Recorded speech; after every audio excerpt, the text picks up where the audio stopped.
গাজায় দুঃখের জন্য ইসরায়েলকে দায়ী করে জাতিসংঘের নিরাপত্তা পরিষদের 14 সদস্যের যৌথ বিবৃতি। যথারীতি তেল আবিবের পক্ষে যুক্তরাষ্ট্র। ট্রাম্পকে হত্যার আকাঙ্ক্ষা ছিল মিনেসোটা স্কুলে হামলাকারী। সামাজিক মাধ্যমে শেয়ার করেছিলেন ব্যক্তিগত হতাশা ও নোটবুকের ছবি। চীনে জোরে সোরে চলছে ভিক্টোরি ডে প্যারেডের প্রস্তুতি। পুতিন কিম সহ যোগ দেবেন 26 দেশের রাষ্ট্র ও সরকার প্রধান। ইসরায়েল বিরোধী অবস্থান নিল জাতিসংঘের নিরাপত্তা পরিষদের 15 সদস্যের মধ্যে 14 দেশ। গাজায় দুর্ভিক্ষের জন্য সরাসরি তেল আবিবকে দায়ী করে বিবৃতি দিয়েছে ব্রিটেন, ফ্রান্স, রাশিয়া, চীন সহ অন্যরা।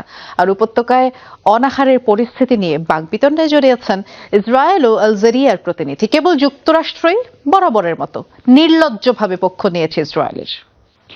গাজার দুর্ভিক্ষ পরিস্থিতি তুলে ধরতে অভুক্ত অপুষ্টিতে ভোগা ফিলিস্তিনি শিশুদের ছবি জাতিসংঘের নিরাপত্তা পরিষদের বৈঠকে তুলে ধরেন আলজেরিয়ার প্রতিনিধি। 13 বছরের ছেলের কাছে লেখা ইসরায়েলি আগ্রাসনে নিহত সাংবাদিক মরিয়ম আবু দাগ্গার আবেগঘন চিঠিও পড়ে শোনান তিনি।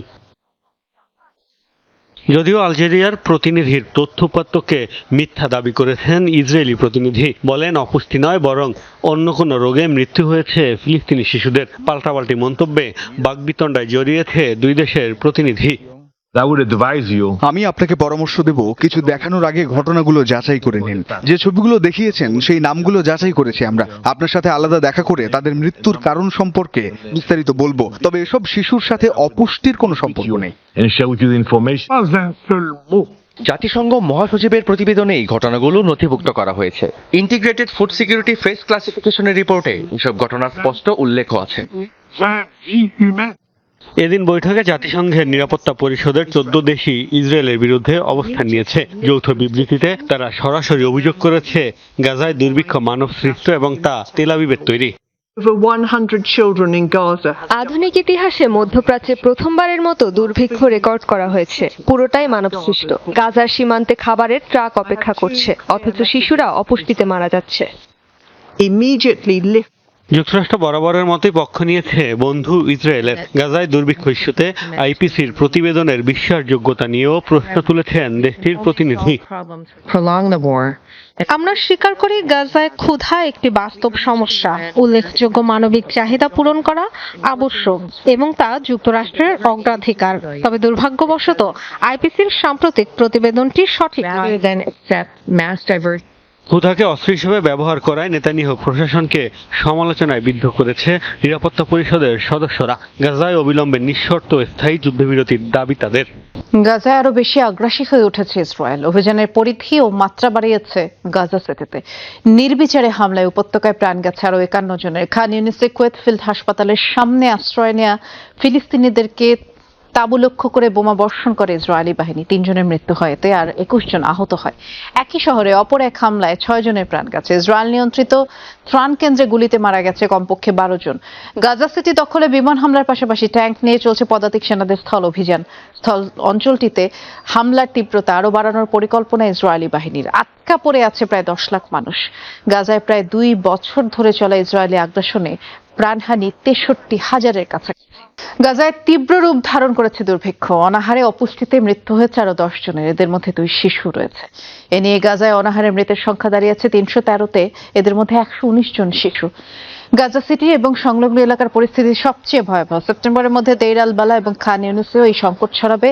খরা বা প্রাকৃতিক দুর্যোগের কারণে নয়। গাজায় দুর্ভিক্ষকে মানবসৃষ্ট বিপর্যয় আখ্যা দিয়েছে জাতিসংঘ। ত্রাণের গাড়ি আটকে রাখা, প্রবেশ পথগুলোয় বোমা বর্ষণ, ইসরায়েল নিয়ন্ত্রিত ত্রাণ কেন্দ্রে নিয়মিত হামলা, এসব কারণে তীব্র রূপ ধারণ করেছে এই সংকট। গাজায় প্রতিটি মানুষের দিন কাটছে তীব্র ক্ষুধা নিয়ে। মৃত্যু ঝুঁকিতে 5 লাখের বেশি অনাহারী অপুষ্টিতে ভোগা মানুষ। সেপ্টেম্বরের মধ্যে এই সংখ্যা ছাড়াতে পারে 6,40,000। আবারও সিরিয়ায় একাধিক বিমান হামলা চালিয়েছে ইসরায়েল। বুধবার রাজধানী দামেস্কের দক্ষিণ পশ্চিমাঞ্চলের কিসওয়া এলাকায় হামলা চালানো হয়।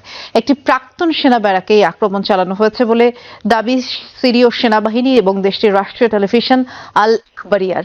এতে ব্যবহার করা হয় 4টি হেলিকপ্টার। অনেক ইসরায়েলি সেনা সরাসরি ঘটনাস্থলে অবতরণ করে, আর সাথে ছিল নানা অনুসন্ধানী সরঞ্জাম। 2 ঘন্টার বেশি সময় সেখানে তারা অবস্থান করে। তবে এই হামলার ব্যাপারে এখনো কোনো মন্তব্য করেনি আইডিএফ। এর আগের দিন মঙ্গলবার একই এলাকার হামলায় প্রাণ হারান 6 সিরীয় সেনা। ম্যাস শুটিং ঘটানোই ছিল হামলাকারীর লক্ষ্য, ছিল মার্কিন প্রেসিডেন্ট ডোনাল্ড ট্রাম্পকে হত্যার ইচ্ছাও। শেষ পর্যন্ত 2 শিশুর প্রাণ কেড়ে নিল। যুক্তরাষ্ট্রের মিনেসোটায় এই ঘটনা ঘটেছে। হামলাকারী ট্রান্সজেন্ডার নারী 23 বছর বয়সী রবিন ওয়েস্টম্যান। মৃত্যুর আগে নিজের নোটবুকের ছবি অনলাইনে পোস্ট করে যান তিনি, যেখানে রয়েছে জীবন নিয়ে নানা হতাশার কথা। ক্যাথলিক স্কুলে সকালের প্রার্থনা করছিল শিশুরা। এমন সময় জানালা দিয়ে এলো পাতারি গুলি। মুহূর্তেই ছড়িয়ে পড়ে আতঙ্ক, দিশেহারা ছোটাছুটি। ঘটনাস্থলেই প্রাণ যায় 8 ও 10 বছর বয়সী 2 শিশুর। আহত হয় আরও 17 জন। খবর পেয়ে দ্রুত অভিযানে নামে পুলিশ। তার আগেই আত্মহত্যা করে হামলাকারী। মিনেপোলিস পুলিশ প্রধান জানান, সন্দেহভাজনের কাছে একটি রাইফেল, একটি শটগান ও একটি পিস্তল পাওয়া গেছে। এ ঘটনায় আর কেউ জড়িত থাকার প্রমাণ মেলেনি। That coward has been identified as 23-year-old Robin কাপুরুষ হামলাকারী নিজেও আত্মহত্যা করেছে। 23 বছর বয়সী রবিন ওয়েস্টম্যানের এর আগে অপরাধের ইতিহাস নেই। একটি রাইফেল, একটি শটগান ও একটি পিস্তল পাওয়া গেছে তার কাছে।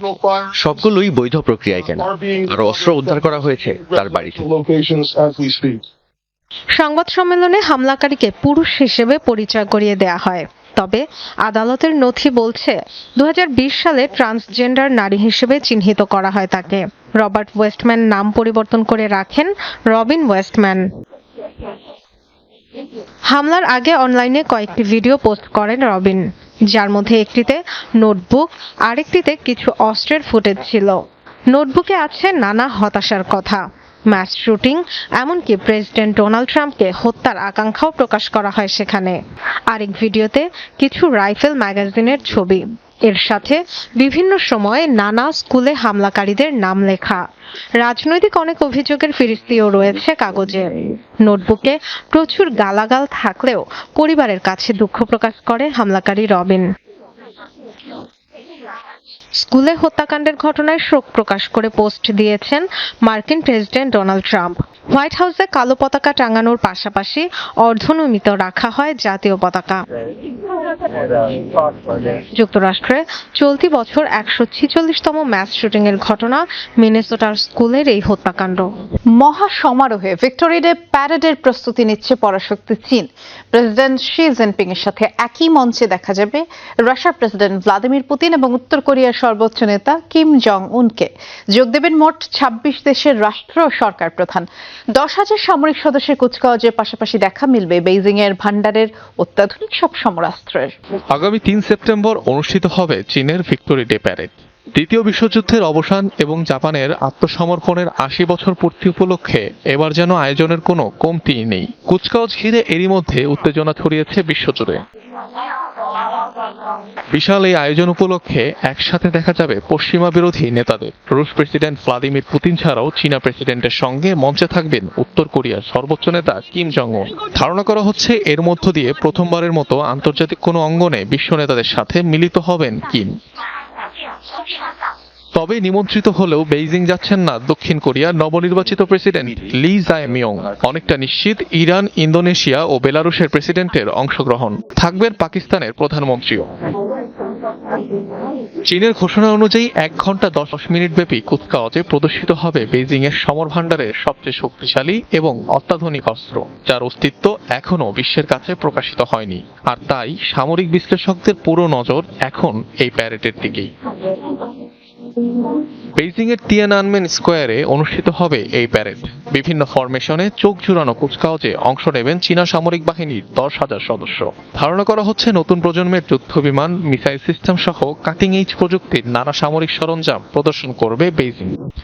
যুক্তরাষ্ট্রের উপরে পাল্টা 100% শুল্ক আরোপ করা উচিত ভারতের। 50% শুল্ক নির্ধারণের জবাবে এমন পদক্ষেপ নেওয়ার আহ্বান জানিয়েছেন আম আদমি পার্টির প্রধান অরবিন্দ কেজরিওয়াল। বৃহস্পতিবার নয়াদিল্লিতে এক সংবাদ সম্মেলনে মার্কিন শুল্ক আরোপ ইস্যুতে কথা বলেন তিনি। ट्रंप ने हमारे एक्सपोर्ट्स के ऊपर 50% टैरिफ लगा दिया। ট্রাম্প আমাদের রফতানির উপর 50% শুল্ক আরোপ করেছে। ফলে আমাদের দেশীয় শিল্প প্রায় ধসের মুখে। তাদের সকল রফতানি কার্যক্রম বন্ধ। জবাবে যুক্তরাষ্ট্র থেকে আমাদের দেশে যেসব পণ্য আসে করে সেগুলোতে শুল্ক তুলে নিয়েছে মোদি।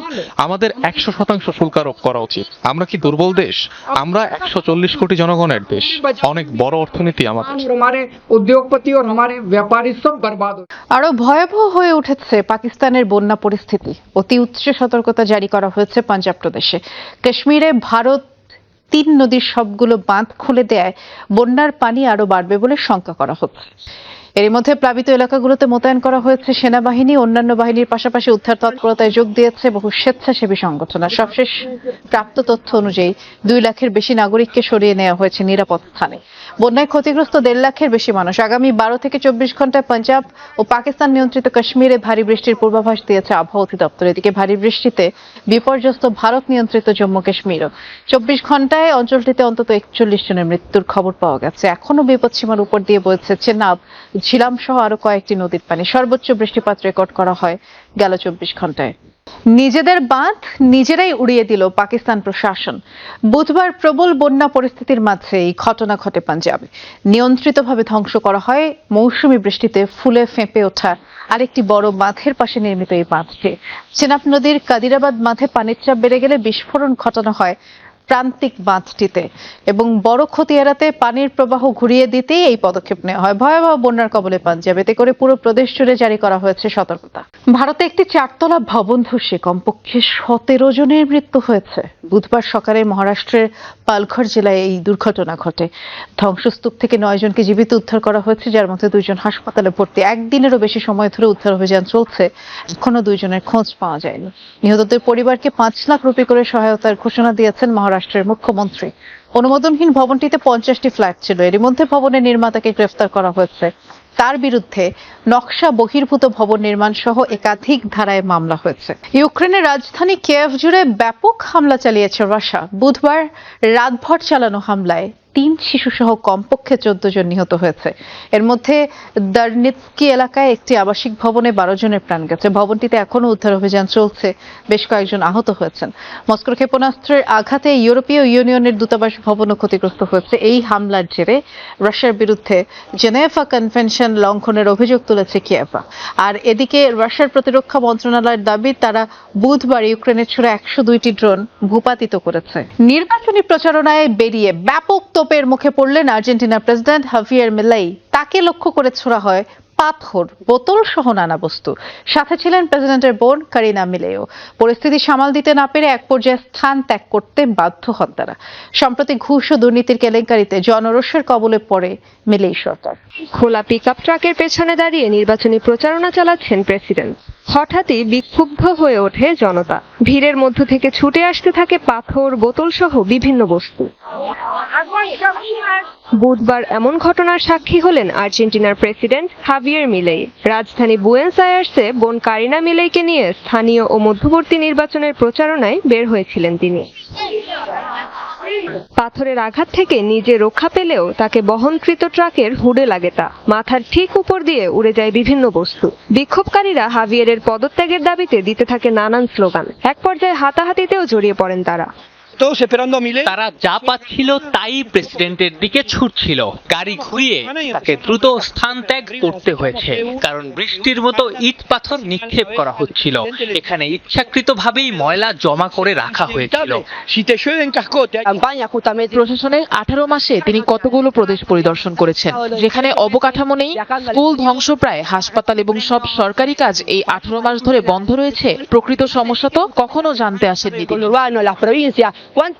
শেষমেশ ট্রাক নিয়ে ঘটনাস্থল ত্যাগ করেন হাভিয়ের ও তার দল। পরে প্রেসিডেন্টের মুখপাত্র ম্যানুয়েল আদর্নি সামাজিক মাধ্যম এক্সে দাবি করেন, বিরোধী দলের সদস্যরা প্রেসিডেন্টের উপর এ আক্রমণ করেছে। তবে এ ঘটনায় কেউ আহত হয়নি বলেও নিশ্চিত করেন তিনি।